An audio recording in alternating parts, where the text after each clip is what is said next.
What's going on, everyone? My name is Ripper, and today I'm bringing you a super basic thumbnail tutorial which will show you a pretty easy way of creating professional looking thumbnails for your videos. This is the method that I use for all of my thumbnails, and it can make a massive difference in the way your videos are kind of initially presented to your audience and make people want to watch more. So what you want to do to start off is to grab something that'll serve as the background for your thumbnail. Generally what I use is a gameplay screenshot, but you can use any number of images. You know, just pick something that kind of suits your video. I just happened to grab this screenshot earlier. It's a screenshot of my Pokemon Crystal Let's Play episode 29, and we're going to be using this as the base of our thumbnail in this tutorial. So while this would be okay to use as a thumbnail, you know, it will get the job done. What we're going to do to spruce it up a bit is also put the episode number on the thumbnail. Now what this does is, you know, make it so people can easily see what episode they're up to at a glance, and it also looks really nice when you eventually put the entire series in a playlist. So we're going to grab our color picker and we're going to pick a color. Now this could be any color, but you know, try and stick to the theme of the thumbnail, but in general it can really be any color. What we're going to do, we're going to grab this nice color from the Pokemon logo, which is this color here will do. Now what we're going to do is make two layers on top, 1, 2, so we've got the background, layer 2, layer 3. We're going to select the top layer, grab our text tool, and we're going to set the font size. You know, you have a bunch of font sizes here. This is a pretty big image, so we're going to do size 250. This is something for you guys to experiment around with and get the size font you want. It isn't a kind of hard and fast rule. So what we're going to do next is select a nice font for us to use. Now there are heaps and heaps of fonts in paint.net you can use, as well as some other ones that I believe just came with my computer. You can look them up if you want any of these really nice fonts, and I recommend it because these are really nice. What I use for the Pokemon series is Snap ITC, which is just down here, which is a really nice font. But for this tutorial we'll use AR Christie, which is another one of my favorites. Select the font size to 250, and this is episode 29, so we'll go number 29, and then we can do the select tool, select it. Because we're on layer 3, we can just move this around anywhere we want on the image, and we'll place it somewhere nice. So yeah, that's good enough. How about right there?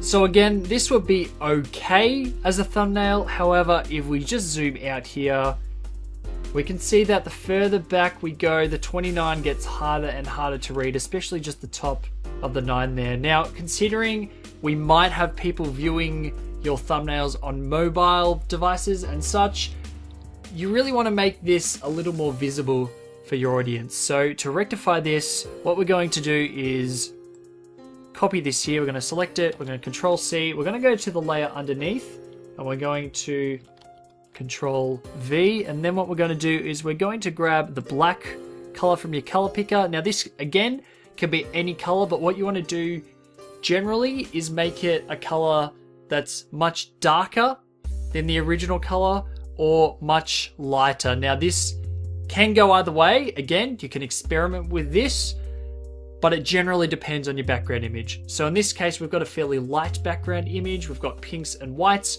So we're going to go a dark color to do the background on this. So next we're going to grab our paint bucket, and we're going to fill in the number underneath 1, 2, 3 with black. Doesn't look like anything's happened, but if we select it and move it, we can see that it has indeed been colored black. It's just hiding underneath.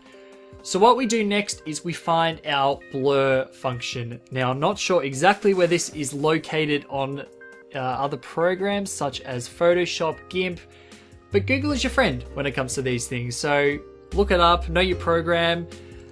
We're just going to do this for paint.net. So we're going to go to effects and we're going to go to blurs. Now there's a few different blurs you can use here, but I found that Gaussian blur is definitely the best when it comes to these sort of things.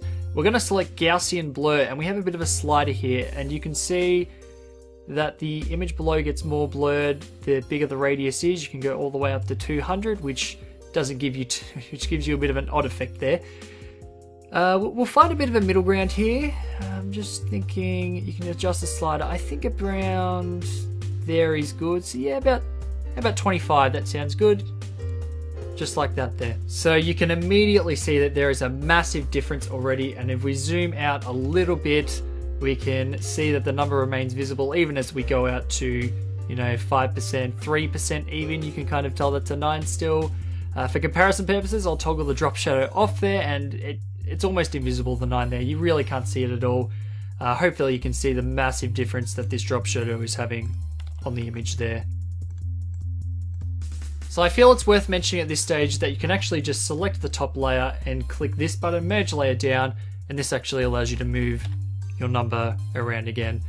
And after that, all that's left to do, File, Save As, select PNG, and we'll just put tutorial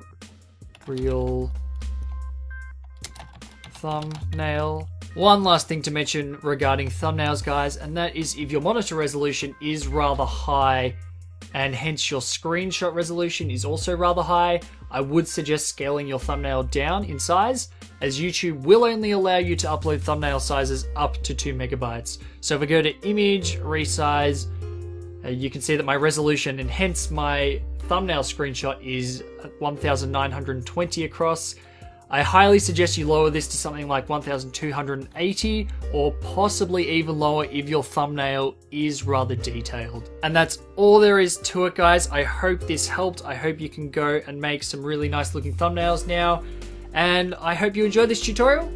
Leave any questions you have about it in the comments and let me know if you want to see more videos similar to this one. And all that there is to say is thanks for watching, and I'll catch you next time. See you later.